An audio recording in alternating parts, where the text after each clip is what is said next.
This is Catholic Daily Reflections for Wednesday of the 9th week of Ordinary Time. Today's reflection is entitled, The Wisdom of God. Some Sadducees who say there is no resurrection came to Jesus and put this question to him, saying, "Teacher, Moses wrote for us, if someone's brother dies, leaving a wife but no child, his brother must take the wife and raise up descendants for his brother. Now there were 7 brothers." And these Sadducees then go on to present to Jesus a long and unlikely hypothetical scenario in which this woman eventually married all 7 brothers after each one died. And at the conclusion of their hypothetical situation, the Sadducees ask Jesus, at the resurrection, when they arise, whose wife will she be? Of course, Jesus offers them the correct answer and then also states something interesting. He tells the Sadducees that they are greatly misled.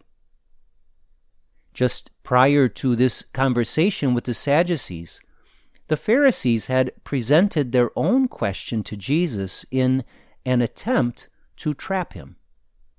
The difference seems to be that the Sadducees had more sincerity in their pursuit of the truth, whereas the Pharisees were more obsessed with their own authority and power.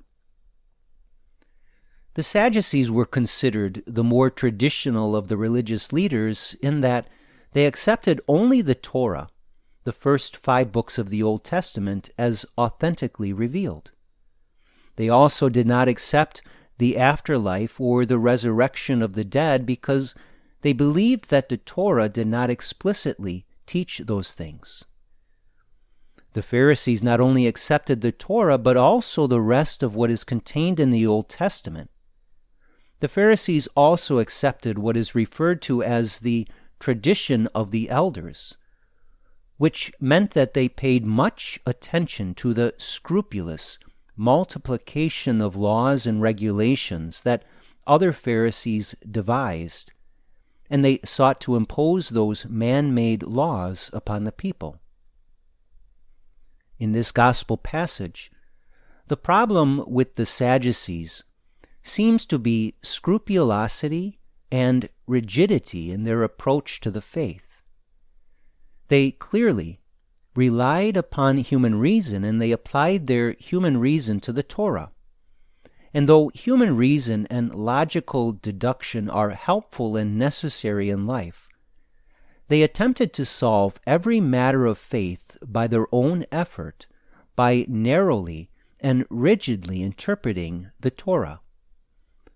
They did not allow themselves to be open to the deeper wisdom of God that floods one's human reason when one is attentive to divine inspiration and revelation. Instead, they were black and white in all of their deductions and practices. This rigidity left them greatly misled.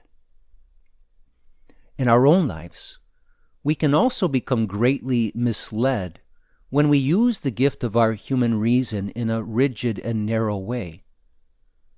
We must never overly simplify the faith, and we must never think that we will easily be able to arrive at all the answers by our own effort. Our constant goal must be to allow our minds to become fully immersed in the deepest wisdom of God and all that He has revealed. The teachings of the Church will guide us, keeping us on the straight path, but it will be the voice of God speaking to our minds in a real and personal way that will help us to understand the depth and breadth of God's will, His truth, and wisdom. Reflect today upon any tendency you have to be like the Sadducees. Are you rigid or narrow-minded? Do you allow yourself to be misled into thinking you have all the answers? If so, seek humility humble yourself before the awesome mysteries of heaven. Use your mind to probe the truths that God has revealed, and be ready to be drawn deeper and deeper into the life of God Himself. Let us pray. My Lord of infinite wisdom, you are truth itself, and you continually reveal yourself to us. Give me the humility I need to always be open to all divine truth in my life, so that I will come to know you and your holy will as you desire. Jesus, I trust in you.